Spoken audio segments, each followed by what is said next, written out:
रात के 3 बजे पूरा शहर सो रहा था, लेकिन एक पुरानी हवेली के अंदर दर्जनों लोग काले कपड़ों में खड़े थे।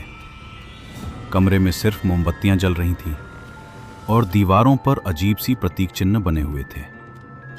बीच में एक घेरा था जो लाल रंग से बनाया गया था और उस घेरे के अंदर एक आदमी आंखें बंद करके खड़ा था। अचानक सभी लोग एक साथ किसी अज्ञात भाषा में कुछ बोलने लगे।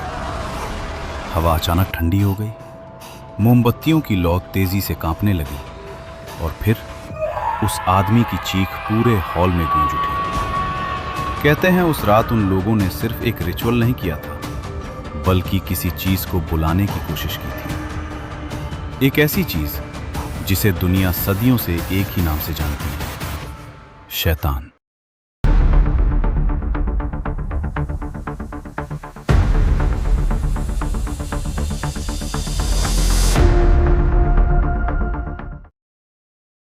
शैतान, सैटन, इब्लीस, अज़ाज़िल। अगर आप अब्राहमिक धर्मों को मानते हैं तो लगभग हर धर्म में एक बात कॉमन है। मानवता का सबसे बड़ा दुश्मन है शैतान। इसीलिए हर जगह चेतावनी दी गई, शैतान से दूर रहो, उसके बहकावे से बचो और उसके रास्ते पर मत चलो।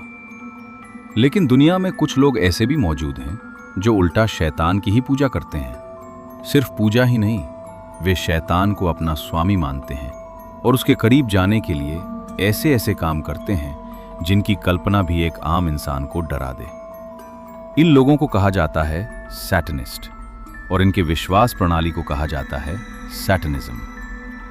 लेकिन सवाल यह है, क्या सैटनिज्म सच में एक भ्रम है या सिर्फ एक अंधेरा पंथ? क्या लोग सच में अपनी आत्मा शैतान को बेच देते हैं? क्या शक्तिशाली सेलिब्रिटीज गुप्त रूप से शैतान की पूजा करते हैं? और क्या दुनिया के अंधेरे में आज भी ऐसे गुप्त समूह मौजूद हैं जो मानवता से ज्यादा अंधेरी शक्तियों पर विश्वास करते हैं? आज की इस वीडियो में हम सैटनिज्म का इतिहास, उसके विश्वास, उसके डार्क रिचुअल्स और उससे जुड़ी सबसे विवादास्पद साजिशों को समझेंगे। लेकिन चेतावनी है, ये वीडियो थोड़ा परेशान करने वाला हो सकता है।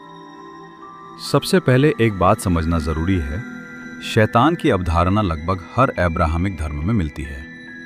ईसाई धर्म में शैतान को ईश्वर का दुश्मन माना गया है। इस्लाम में इब्लीस एक ऐसा जिन्न था जिसने आदम को सजदा करने से इनकार कर दिया और फिर हमेशा के लिए शैतान बन गया। यहूदी धर्म में भी बुराई और प्रलोभन की अवधारणा मौजूद है। हर धर्म में नाम अलग हो सकता है, लेकिन भूमिका लगभग एक जैसी है। एक ऐसी शक्ति जो इंसान को अंधकार की ओर खींचती है। इसी वजह से हजारों सालों तक जब भी समाज में कोई बुरी घटना होती, लोग उसे शैतान से जोड़ देते। महामारी फैल गई, ये शैतान का काम है। बाढ़ आ गई, शैतान नाराज हो गया। कोई व्यक्ति अजीब व्यवहार करने लगा, उसके अंदर शैतानी प्रभाव है। पुराने समय में लोग प्राकृतिक आपदाओं और मानसिक बीमारियों को नहीं समझ पाते थे, इसलिए हर अज्ञात चीज को बुरी शक्तियों से जोड़ दिया जाता था। धीरे धीरे शैतान सिर्फ एक धार्मिक पात्र नहीं रहा, बल्कि अंधकार का प्रतीक बन गया। अब दिलचस्प हिस्सा शुरू होता है, सैटनिज्म आखिर शुरू कैसे हुआ?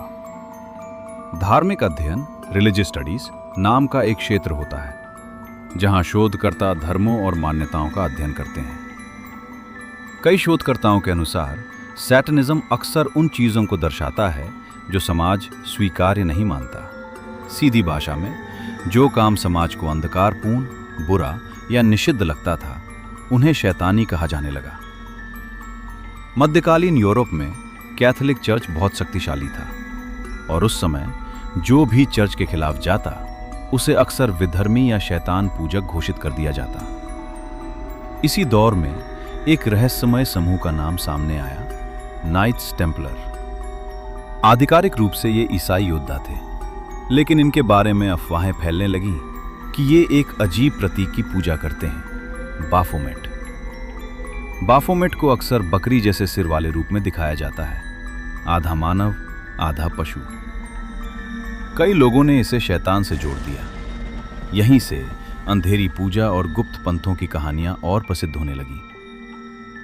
लेकिन इतिहासकार आज भी बहस करते हैं, क्या नाइट्स टेम्पलर सच में दोषी थे या चर्च ने राजनीतिक कारणों से उन्हें फंसाया था? सैटनिज्म की सबसे प्रसिद्ध धारणा क्या है? अपनी आत्मा शैतान को बेचना। कहानियों के अनुसार अगर कोई व्यक्ति शैतान से सौदा करता है तो उसे शक्ति मिल सकती है, धन, प्रसिद्धि, सफलता या लोगों को नियंत्रित करने की क्षमता, लेकिन बदले में उसकी आत्मा। यूरोप की एक प्रसिद्ध कथा है डॉक्टर फॉस्टस की। कहा जाता है फॉस्टस नाम के एक विद्वान ने असीम ज्ञान और शक्ति के लिए शैतान से सौदा कर लिया। यह कहानी इतनी प्रसिद्ध हुई कि इस पर किताबें, नाटक और फिल्में तक बनी। आज भी इंटरनेट पर कई साजिशी सिद्धांत मिलते हैं। कुछ लोग कहते हैं कि शक्तिशाली सेलिब्रिटीज, नेता और अरबपति शायद ऐसे सौदे कर चुके हैं, लेकिन यह सच है या सिर्फ कल्पना, यह बहस का बंदा है। अब बात करते हैं एक ऐसे व्यक्ति की जिसे आधुनिक ओकल्टिज्म का सबसे विवादित चेहरा माना जाता है, एलिस्टर क्रॉली। क्रॉली ब्रिटिश ओकल्टिस्ट, लेखक और रहस्यमय अनुष्ठानों में विश्वास रखने वाला व्यक्ति था। उसका प्रसिद्ध कथन था, डू व्हाट thou wilt, अर्थात जो चाहो वही करो। उसका मानना था कि समाज के नियम इंसान को सीमित करते हैं, लेकिन उसका विश्वास सिस्टम थैलेमा कहलाता था। हालांकि उसके रहस्यमय अनुष्ठानों और विवादित जीवन शैली के कारण लोगों ने उसे अक्सर सैटनिज्म से जोड़ दिया। हर सैटनिस्ट एक जैसा नहीं होता। पहला प्रकार, थीस्टिक सैटनिज्म, जो शैतान को वास्तविक अस्तित्व मानते हैं। दूसरा प्रकार, सेक्युलर या एथिस्टिक सैटनिज्म, जो शैतान को वास्तविक नहीं मानते, बल्कि उसे स्वतंत्रता और विद्रोह का प्रतीक मानते हैं।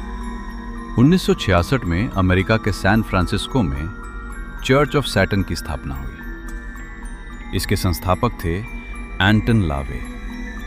उनकी किताब द सैटनिक बाइबल सैटनिज्म को प्रतीकात्मक रूप देती है। दक्षिण एशिया में भी काला जादू, भूत विद्या और आत्मा बुलाने जैसी कहानियां मिलती हैं।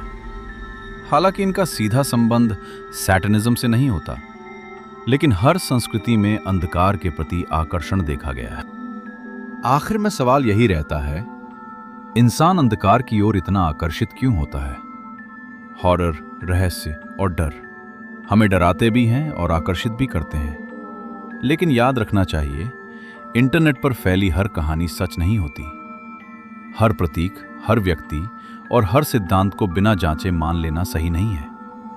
असल दुनिया फिल्मों और कहानियों से कहीं ज्यादा जटिल होती है, और शायद सबसे बड़ा अंधकार हमारे भीतर ही होता है। अगर आपको यह वीडियो पसंद आया हो तो लाइक और सब्सक्राइब जरूर करें, और कमेंट्स में बताएं अगला रहस्य कौन सा होना चाहिए। यह है अनकवर्ड मिस्ट्री, जहां सच मिलता है अंधेरे में।